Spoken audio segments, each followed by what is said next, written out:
Hello students, we are going to discuss today the topic pressure of the same chapter, force and pressure. What is pressure? The force acting on a unit area of a surface is called pressure. We can write the formula like this: pressure is equals to force upon area on which it acts. Like this, you can see it is here one sharp pin and one blunt pin. When we press with the same force, this will go more deeper than this one. Why? Because again, the more here the area is lesser, so pressure would be more. Here the area is more, so the pressure would be lesser. The same way it is here, small area and it is large area. If we press both the pins with the same force, this one will go more deeper than this blunt end or with that large surface area. The same you can see, this is elephant feet. Elephants exerts less pressure on the ground due to the broad feet that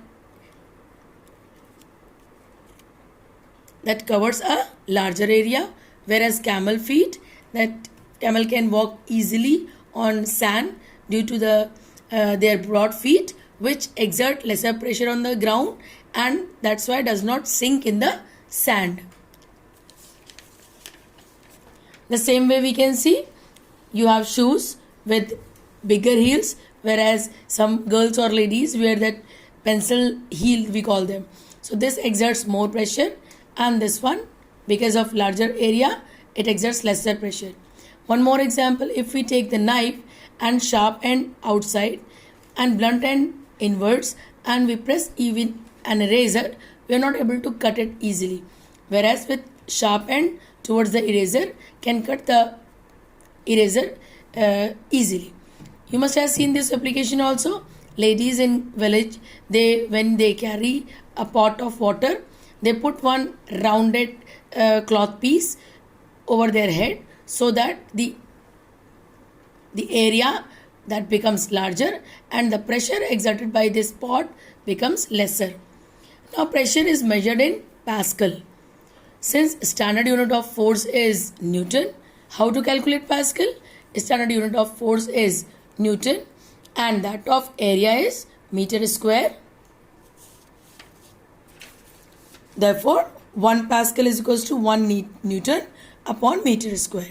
Thus, 1 Pascal is the pressure exerted by a force of 1 Newton on an area of 1 square meter.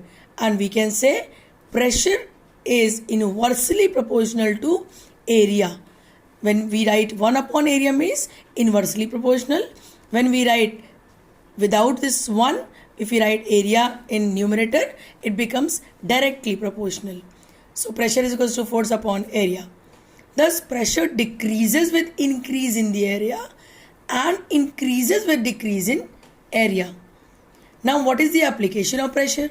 Nails, pins, needles and syringes are made pointed. The same way, the cutting edges of knives, pins and blades are sharpened to reduce the area of contact so that the pressure becomes more. At times we need to reduce pressure. At that time we increase the area of contact.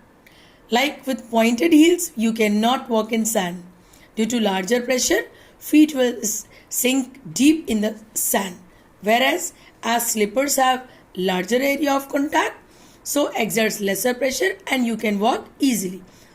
That is why camel's feet are broader to increase surface area and reduce pressure.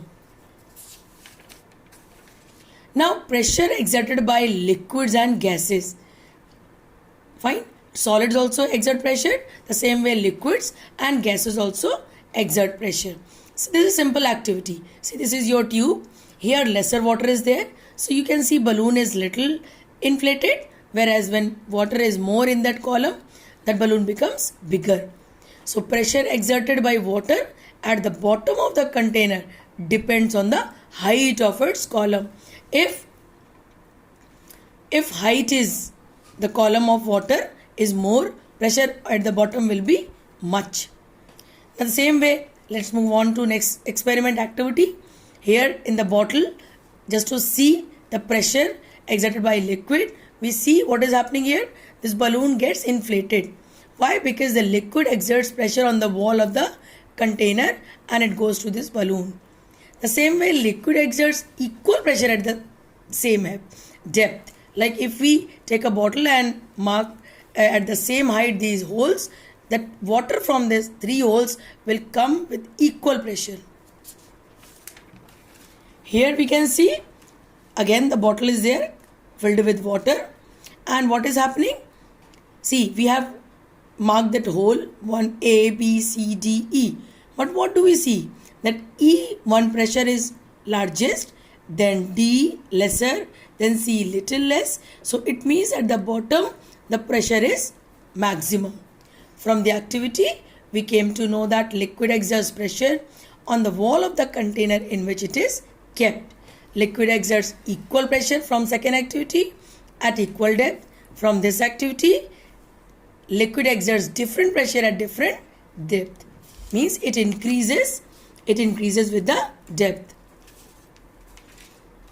From activity 3, this can be observed that pressure of liquid increases with depth.